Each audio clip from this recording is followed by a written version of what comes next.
Esta manhã me aconteceu algo curioso. Estava eu conversando com um amigo, quando juntou-se a nós uma terceira pessoa. E esse amigo estava falando sobre igreja, sobre quanto tempo que eu não via essa terceira pessoa na igreja, porque eu não conheço a terceira pessoa. E essa terceira pessoa não foi mais na igreja porque eu estava iniciando minha caminhada, só que até que o pastor lá começou a falar sobre entorpecente, sobre tóxico, não devia usar tóxico, coisa e tal. Só que essa terceira pessoa falando, tá? Eu sabia que esse pastor ele era um hipócrita. Hipócrita, meu amado, minha amada, para quem não sabe, né? Para deixarmos bem claro, hipócrita é aquela pessoa que diz uma coisa e faz outra.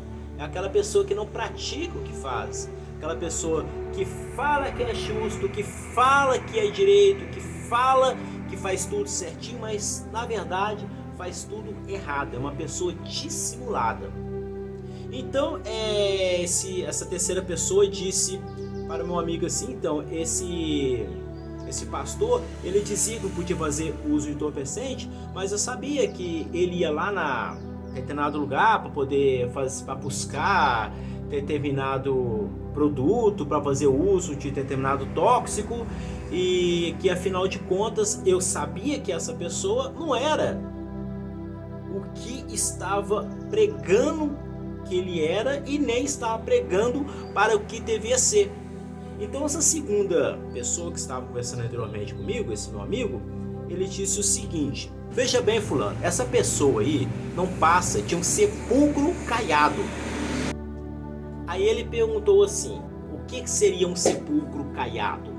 E essa segunda pessoa, né, explicou com suas palavras: sepulcro caiado porque por fora ele tinha boa aparência, mas por dentro ele é só podridão, só pó, só carne em decomposição. Por isso que hoje eu vim aqui neste local para poder discutirmos e aprender um pouco mais sobre sepulcro caiado. Meus queridos, veja bem, esse meu amigo não está errado. Realmente, sepulcro caiado, se nós podemos dizer que é exatamente isso que ele falou. Nós podemos ir um pouco mais profundo na explicação do que seria um sepulcro caiado. Em Mateus capítulo 23, versículo 27 está escrito, leiam comigo: ai de vós, escribas e fariseus hipócritas. Escribas e fariseus eram os doutores da lei. Escriba era aquelas pessoas que copiavam os pergaminhos, que copiavam as leis, e fariseus eram os doutores da lei. Não vou entrar muito em detalhe, mas é isso, tá? Pois sois semelhantemente aos sepulcros caiados, que por fora realmente parecem formosos, mas interiormente estão cheios de ossos de mortos e de toda a imundícia. Versículo 28.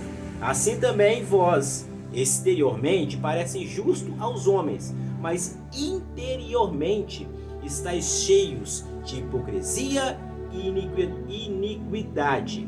Versículo 29. Ai de vós, escribas e fariseus. Oitavo ai. Ai aqui, irmãos, para quem não sabe, é condenação. Explicação de ai é condenação, tá? Ai de vós, escribas e fariseus hipócritas, pois edificais os sepulcros dos profetas e adornais o monumento dos justos. E dizeis: se existíssemos no tempo de nossos pais, nunca nos associaríamos com eles para derramar o sangue dos profetas. Assim, vós mesmo testificais que sois filhos do que mataram os profetas. Enchei-vos, pois, a medida de vossos pais, serpente, raça de víbora. Como escaparás da condenação do inferno? Irmãos, vamos tentar fazer um estudo, uma explicação mais profunda do que seria sepulcro caiado. Esse meu amigo, eu não comentei nada porque a explicação dele é uma explicação certa, ou seja, é um sepulcro, um lugar onde a pessoa é sepultada e que por fora é bonito, mas por dentro contém carne em decomposição, vermes, e tudo que é ruim, tudo que é imundo. Concordo com ele. Mas se nós analisarmos as palavras de Jesus, se nós analisarmos o texto e o contexto que Jesus está dizendo, vai muito além disso. Porque veja bem, por que eu estou gravando esse vídeo? Porque quando eu fui neófito, ou seja, quando eu era novo convertido, quando eu havia pouco tempo de conversão, eu tinha essa dúvida do que seria um sepulcro caiado. E faltava-me pessoas que me orientavam do que seria um sepulcro caiado. Sempre as explicações eram sempre tão vazias, tão rasas. E hoje eu vou tentar, juntamente com os irmãos, tentar aprofundar um pouco mais para podermos entender um pouco mais do que Jesus quis dizer nessa palavra. Mateus 23, 27. Pois sois semelhante aos sepulcros caiados, que por fora realmente parecem formosos, mas interiormente estão cheios de mortos, de toda a imundícia. Só que para nós aprofundarmos sobre sepulcros caiados, precisamos voltar um pouco mais em Números capítulo 19, versículo 16, onde está escrito: e todo que sobre a face do campo tocar em alguém que foi morto pela espada, outro morto, ou seja, não importa como a pessoa foi morta, tá? Ou nos ossos de algum homem, ou em uma sepultura, será imundo por 7 dias. Veja bem, para o povo hebreu poder participar da festividade, ser considerado que ele era uma pessoa, estava limpa e podia participar, e podia ir à tenda, e podia ter o convívio com Deus e com os outros irmãos, ele precisava necessariamente o seguinte: não ter tocado em mortos. Meu querido, achei importante voltar aqui para observar o seguinte: necessariamente, mas não somente, porque às vezes o irmão pode achar que eu estou querendo dizer que é somente isso. Não é somente isso, dentre outras coisas, necessariamente isso, amém? Não podia jamais sequer ter tocado em sepultura. Daí que Jesus pega esse contexto todo e usa nessa passagem de Mateus capítulo 23, versículo 27. Mas por que o sepulcro era caiado? O caiado aqui que Jesus está falando, ou seja, o cal que era passado na sepultura, não é o cal que nós conhecemos hoje. Quando está sepultando a pessoa, pega cal muitas vezes e joga sobre o corpo da pessoa, ou joga sobre o caixão da pessoa. Não é isso. As pessoas daquela época pegavam a sepultura, pegavam cal virgem, esse cal que usa-se para pintura ainda em alguns lugares. Eu mesmo já trabalhei com pintura, pintando casa com cal, o que era uma maravilha, porque você pintava, aquilo secava, e quando você esbarrava na parede, no local que você tinha pintado, aquilo saía tudo na sua roupa. Qual que é o detalhe? O detalhe é justamente esse: aquele cal que passava na sepultura não era o cal que jogava por dentro do cadáver, embora pudesse sim jogar dentro do cadáver naquela época, mas Jesus está se referindo a um cal que era passado fora, na sepultura da pessoa que estava morta. Mas por que era passado o cal ali? Para a sepultura ficar bonita. Sabe quando a prefeitura fala e passa cal no poste? Hoje as pessoas passam geralmente tinta, né? Mas até um determinado tempo atrás, talvez na cidade onde você está falando, você já teve a oportunidade de andar na rua, esbarrar num poste e sujar sua roupa de cal, no meio fio, e se sujar sua calça de cal, porque ali é passado o quê? É cal. O cal é branco, mas ele é barato, mas infelizmente ele sai na roupa, ele não adere à parede, assim como a tinta adere. Então veja bem, passava-se cal para quê? Para que o sepulcro ficasse bonito, ficasse com aquela aparência de novo. O sepulcro ficava novo, com uma roupagem nova. Só que na verdade, por dentro do sepulcro, continuava o quê? Continuava o cadáver, continuava aquela carne em decomposição, porque é essa a natureza humana. Nós iremos morrer, e depois que nós morrer, é isso que vai acontecer conosco.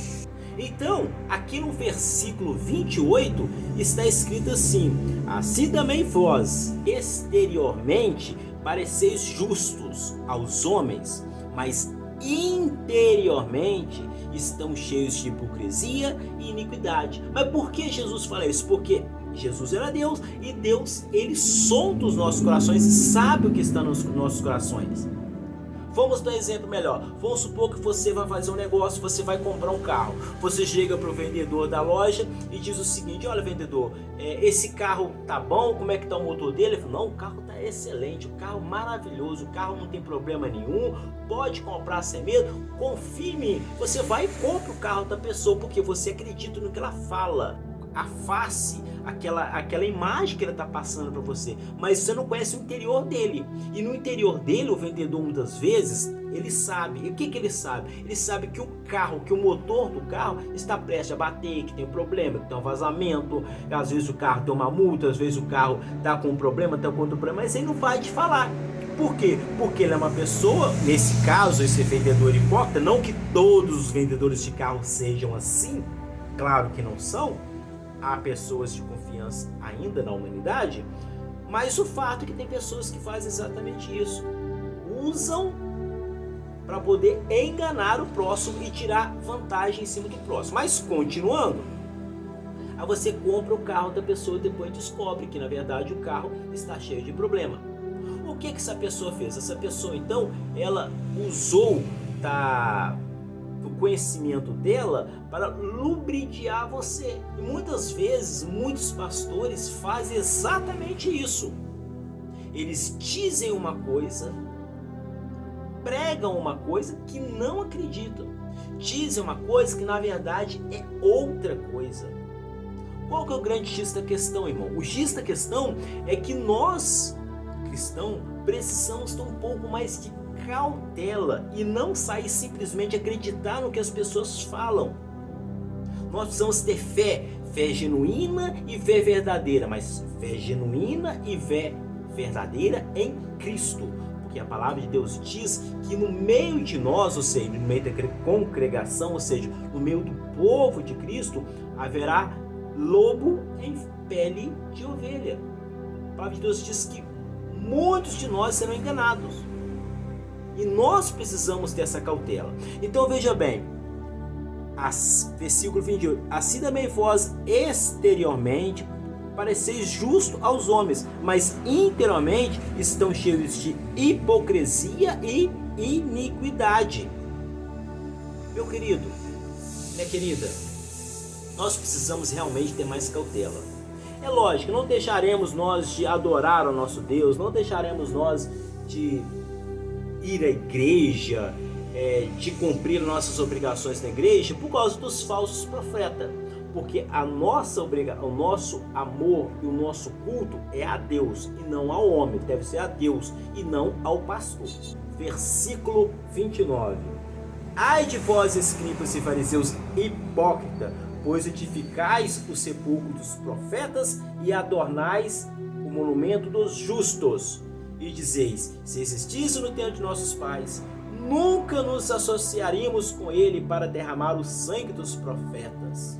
Assim vós também testificais que seus filhos do que mataram os profetas. Aqui Jesus está dizendo o seguinte: muitas pessoas acabam dizendo: eu nunca faria isso, se Jesus viesse hoje, eu nunca faria. Mas na verdade, muitos dos líderes, quando alguém começa a crescer na igreja, quando alguém começa a se destacar na igreja, seja do grupo de jovens, seja do grupo de senhores, seja do grupo de senhoras, seja de qual célula for, o que os líderes fazem? Vão lá e cortar a asinha, como certa feita uma pastora disse para mim. Ela disse até uma reunião, foi uma das primeiras reuniões que eu participei, inclusive como diácono da igreja. Eu havia sido recém-separado ao cargo de diácono, não sabia sequer o que era um diácono, quais seriam as suas implicações, as suas responsabilidades, mas eu fui separado e fui convidado para a reunião. Então, foi até essa pastora falou: olha, vai, coisa e tal, mas como é que a gente vai? A gente tem que ir com uma roupa, coisa e tal. Não, vai com camisa de manga comprida, essas camisas assim, social de manga comprida. Não vá jamais com camisa de manga curta, foi o que a pastora me falou, e põe uma gravata. O que eu fiz? Eu fui do jeito que a pastora, mulher do pastor da época, me orientou que fizesse. Chegando lá, o pastor, entre outras coisas, citou meu nome e disse: mas pô, tá aqui, coisa e tal. Aí, e ele tá aí, ele foi lá de Visconde, porque a reunião era em um bar, e nós saímos de Visconde Rio Branco para poder ir ao bar participar da reunião. E o Márcio Porto tá aqui, coisa e tal, e ele tava lá, mas fez, já colocou sua camisinha, já colocou sua gravatinha, tá aqui firme e forte. Ele disse isso, obviamente, com um tom de ironia. Eu pude perceber na palavra dele, mesmo porque não havia mais ninguém com camisa de manga comprida. Não, o pastor estava com camisa de manga comprida. Não havia mais ninguém de membros, tá? Que tivesse cargos com camisa de manga comprida, exceto o pastor. Mas não havia ninguém de gravata, somente eu de gravata. Então ele, no meu modo de ver, hoje eu consigo perceber melhor, estava querendo me criticar por estar lá com uniformizado, digamos, como pastor. E logo após, no café, no término da reunião, a pastora falou: quando a pessoa começa a crescer muito, a gente tem que ficar esperto, a gente tem que chegar lá e tem que cortar as asinhas. Na hora eu não entendia, ri, coisa e tal, levei na brincadeira e não tinha a maldade que eu tenho hoje. Na verdade, ela está dizendo justamente de mim. Infelizmente, na cabeça de algumas pessoas, muitas vezes é porque a pessoa não tem preparo para estar exercendo o cargo que está exercendo, como eu também não tinha preparo para exercer o cargo de diácono na época que eu fui consagrado, e nem de presbítero na época que eu fui consagrado, a presbítero também não tinha o preparo, mas depois, para a honra e glória de Deus, Deus me capacitou para tal, mediante, é lógico, da minha procura e por eu ter pedido a Deus sabedoria, como diz a palavra de Deus, eu pedi sabedoria a Deus e Ele me deu, e eu busquei a sabedoria através das palavras de Deus, porque não somente pedir, né, irmão, e ficar sentado esperando o Espírito Santo te dotar de sabedoria. Você tem que fazer a sua parte também, que é ir atrás da sabedoria, ler, estudar, se esforçar e assim por diante. Mas, resumindo, então essa pastora disse exatamente isso: precisava cortar as asas das pessoas que começassem a crescer. E muitas vezes é isso que a liderança faz quando as pessoas crescem. E por que as pessoas fazem isso? Esses líderes, obviamente não todos, mas por que esses líderes muitas vezes fazem isso? Porque na verdade eles têm medo de ser substituído por outra pessoa, às vezes pessoas mais novas. Versículo 29: pois edificais os sepulcros dos profetas, adornai os monumentos dos justos, e dizeis: se existíssemos no tempo de nossos pais, nunca nos associaríamos com ele para derramar o sangue dos profetas. Jesus está dizendo isso, meus queridos, por quê? Porque ele sabia e conhecia o coração daqueles homens. Ele sabia que aqueles homens queriam eliminar Jesus, porque Jesus era uma afronta, era algo que ia contra o maior desejo deles, que era o quê? O conhecimento do Deus verdadeiro, de Jeová. Não era esse o grande desejo dos fariseus, dos saduceus, dos escribas. O maior desejo deles, com toda certeza, meus amados, era poder. E muitas vezes que nós vemos em algumas igrejas é isso, desejo por poder. A pessoa não está querendo nada mais do que poder. E nossa fome não tem que ser de poder. A nossa fome tem que ser de conhecer a Deus, conhecer a palavra de Deus e crescer em graça e em conhecimento da palavra de Deus. A explicação final, meus queridos, está aqui no versículo 34. Portanto, eis que eu vos envio profetas, sábios e escribas, e um deles matareis e crucificareis, e a outro deles açoitareis nas vossas sinagogas, e os perseguireis de cidade em cidade. Versículo 35. Para que sobre vós caia todo o sangue, justo que foi derramado sobre a terra, desde o sangue de Abel, o justo, até o sangue de Zacarias, filho de Baraquias, que matastes entre o templo e o altar. Em verdade vos digo que todas essas coisas hão de vir sobre esta geração. E foi o que aconteceu, meus irmãos. A grande mensagem que podemos tirar de todo esse texto é o seguinte, meus amados. Nós precisamos entender a nossa limitação. Precisamos entender que nós somos pecadores. E somente mediante a graça de Deus, mediante a graça de Deus, ou seja, não é algo que eu fiz, não é algo que eu mereço, é algo da graça de Deus. O que é graça? É algo imerecido, eu não mereço salvação, porque os meus pensamentos são maus, a minha boca é má, eu falo o que não presto, eu ponho os meus olhos sobre aquilo que não presto, e mesmo que porventura eu seja uma pessoa que não fale coisas que não convém, mesmo que porventura eu seja uma pessoa que não põe meus olhos sobre o que não convém, mesmo que porventura eu seja uma pessoa que tenha palavra, ou seja, que faça tudo que fale, mesmo assim eu não sou digno de herdar a salvação de Cristo. Somente irei herdar a salvação de Cristo mediante a graça de Deus Pai. Mediante a graça de Deus Pai. Meus amados, quando forem pregar a palavra de Deus, ministrar a palavra de Deus, tem em seu coração a certeza que você é falho. Sabe por quê? As pessoas irão ver isso. Você não precisa ficar anunciando no mundo o tanto que você é falho, o tanto que você é errado, o tanto que você é pecador. Não, claro que não. Mas nós precisamos falar menos de nós e mais do Cristo Salvador, porque é Ele que salva. Não adianta você ficar pregando, porque eu sou homem de Deus, que minha família é uma família de Deus, que minha mulher é uma mulher de Deus, que meu marido é uma mulher de Deus, sendo que as pessoas conhecem você e conhecem a sua vida. Pare de pregar você e pregue a Cristo, porque é a Cristo que salve. Fale o tanto que Deus já fez na sua vida, o tanto que você pode evoluir e o tanto que tem que você evoluir, mas tudo para a honra e glória do nosso Deus amado.